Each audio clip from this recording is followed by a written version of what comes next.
everyone, welcome to TANA.ai. This AI tool will allow us to work with a virtual co-worker. It has an editor and can do voice transcriptions. We can use voice commands and chat with our notes, okay? And of course, take notes. It's also an organizational tool for various purposes, alright? Whether it's for management or other tasks. So let's take a quick look at the pricing, okay? Look, these are the powerful notes where AI helps you stay on top. The monthly plan starts at $10 with ChatGPT integration, alright? Unlimited custom super tags, nodes, workspace, and template. 3 GB storage, 5 GB max file size. The Pro plan has 5,000 credits. But what are these credits for?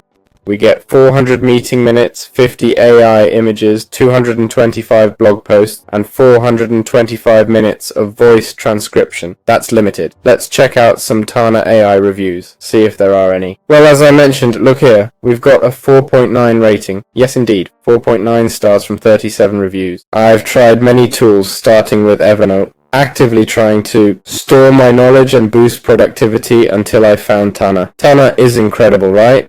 One of the best tools for my daily routine. TANA is a great app that helps me organize my life. It's really a useful tool if you give it a chance. Ultimately, it's a tool for taking notes and managing tasks. I'm confident it's a very effective tool. So there you have it. It's available for Mac and I believe for Windows too. Check it out.